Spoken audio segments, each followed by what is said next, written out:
did your family start the shoe store, and what inspired them to do so? Well, we had a family shoe store here from 1970 to 1974. It was called our Bissaillon and Sons Shoe Store. I was one of the sons. My father, Robert, at the time, had been a salesman for the Berkshire Gas Company and had always been interested in business. And there were a couple of other shoe stores in town at the time. Again, this is 1970. I was 4, so I don't remember everything. But he just thought it would be a good idea to have a shoe store on Park Street. And so a lot of work was done in speaking to my mother recently and my older brother. My dad passed away about 19 years ago. But my mom said how they had, some of the uncles and friends who were doing a lot of construction and setup. And, we were never in the theater area, but some walls were built to create the shoe store and then a supply area for the shoes. And so that's really how it came about in terms of why the store was opened and the work that had to go into it to get it ready. So again, I was only 4. I don't remember all of it. Just quick interruption. You can just look at Cecilia. No need to look at the camera. Okay. All right. Perfect. What are the names of the people in your family that worked at the store? Well, my father was Robert. That's the R. Bissaillon. And sons, although I don't know if the youngest sons, myself and my brother Gary, we did much at ages 4 and 2. My brother Scott was a little bit older. He was probably 12 then, and he certainly helped out. And then my mother Marge was behind the scenes all the time. And then there were a few other people in town. Heather Lynn Scott, who I know is known here, used to work here at the store. Another family friend, Nancy Bishop, worked here.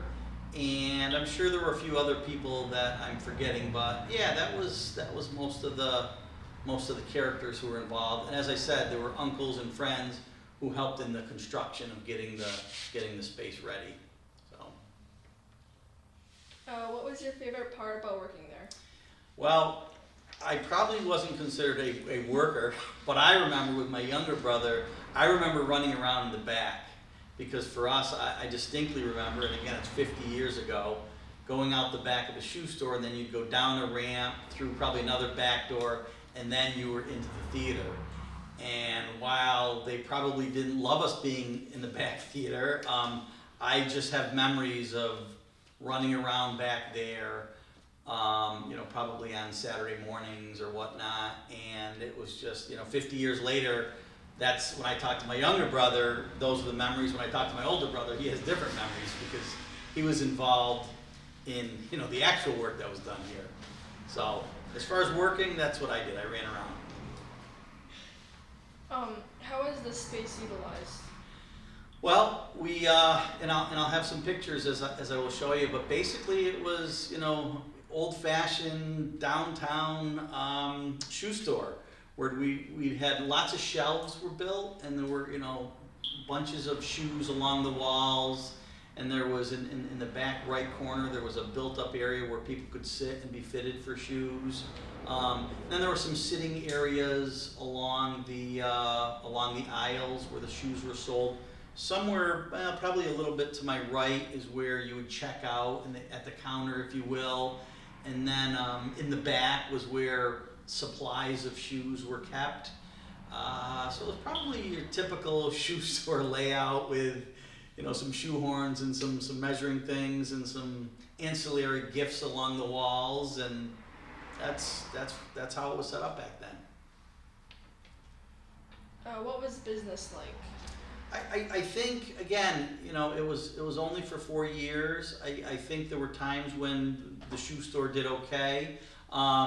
As I was mentioning earlier, I think at the time there were 2 other shoe stores in town that my mother or my brother had mentioned to me that were in existence. So, back in 1970, it was a different economy, a different time. But the fact that we had 3 shoe stores, I don't think we have any shoe stores now. It tells you something about retail. Nobody goes to shoe stores anymore as much. But I think we did okay for a few years. And then after that, as I said, my father took another position, and we ended up closing the store, and life went on. So I didn't become a shoe magnet. Did you enjoy running around and yeah? Yeah, I asked my older brother Scott if he had any specific memories of the place, and he said one of the things that used to happen here is that, you know, in the morning sometimes a lot of people would stop in for coffee. So not only was it a shoe store, but it was a little bit of a gathering spot where friends of my father and my mother would stop in, grab a coffee. And my brother distinctly remembers he would be sent down the street to the Crest, which was one of the old coffee shops, and he would buy 3 coffees, and it would cost 51 cents. So each coffee was 15 cents, 2-cent tax, so 17 cents times 3. So he'd come back with 3 17-cent coffees, and that's how the days went. So yeah, there were some gatherings here as well as some business that was conducted. So those are, again, my memories was running around. What was it like on a daily basis? You know, probably typical shoe store. Some days were busy and certainly sales were made, and other days probably, you know, quiet and slow, and, you know, a few employees were here, and we sold naturalizers, and stride rights were some of the, maybe hush puppies. I'm trying to remember some of the names that were shared with me through the years, but yeah, probably like any other business. Some days busy, some days not so busy. What kind of shoes did you sell? Yeah, so naturalizers, stride right, hush puppies. I was trying to look deeper and think harder about other ones, and I couldn't find anything, or, you know, so I won't make anything up. You mentioned this, but why did it go out of business? Just, I think, you know, again, if we weren't booming and another opportunity presented itself to my father at the time, just, you know, he just decided to close the store and move on, and, you know, he ended up in a career in the National Guard, and my mother went on to be the office manager of the local cable company, and, you know, I ended up back here on Park Street 50 years later, so it left a good taste in my mouth, so here I am. If you and your family could have picked up where you left off, would you? Great question. I mean, are there any shoe stores anymore? I guess there are still some physical shoe stores, but just the fact that Adams had 3 shoe stores back in the 1970s, I think is just pretty amazing. You know, would we go back to selling shoes? Maybe if we were selling $125 Air Jordans, possibly, but who knows? I always joke though that I could have been a shoe magnet if things had worked out. So, but we'll never know that. We'll never know. What is your opinion about the reopening of Adams Theater? Oh, it couldn't be happening at a better time for so many reasons. You know, not only the stories you'll hear from folks even older than me about how they used to come to watch movies here back in the 50s and the 60s. Just the fact that we've got this, you know, this diamond in the rough space that's kind of been sitting there for all these years. I was involved when the former owners tried to do some Thingstopia with the theater, and there was at least a couple of great nights where, you know, probably 12 years ago, we had a couple of events here on a Saturday night, and it was just exciting people to say, hey, here, can you believe it? We're on Park Street on a Saturday night doing something and going somewhere. So just that idea has got people excited. The fact that, you know, in Ina's plans, there's such opportunity for whether it's for music or dance or art or film or for the local schools or community groups, especially at a time when Adams has become so appealing to the greater Berkshire County. We've seen what's happened to North Adams and Massamoka the last 20 years. And now coming out of COVID, people want to be able to go outdoors and recreate, and it's really going to help this town. And then at nighttime to have this live working theater, I think is going to be really, really exciting. So, you know, long answer to a short question. I think it's phenomenal, and I'm excited about it because I think a lot of people are going to be able to be involved in it. So it's pretty cool. And for me personally, just to have part of this space that I have a historic tie to is just kind of neat.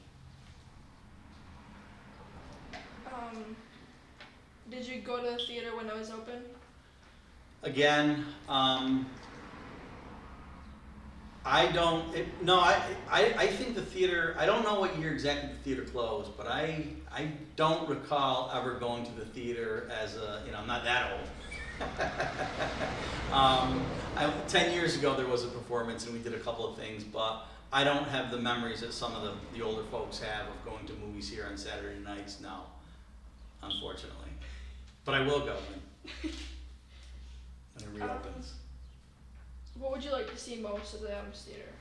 I just want to see it successful. I want to see it alive, and I want to see it serving the needs of the town and our guests and our visitors, and certainly for Ina and the team putting this all together.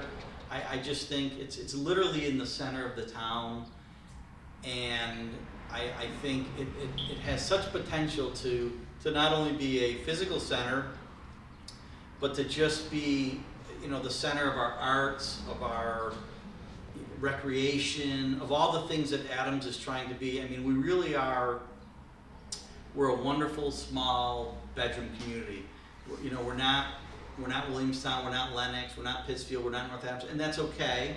But I think for Adams, it just has the opportunity to be a really cool place to be able to do things and to go to shows and to see family members perform and to see local groups and dance and music and concerts.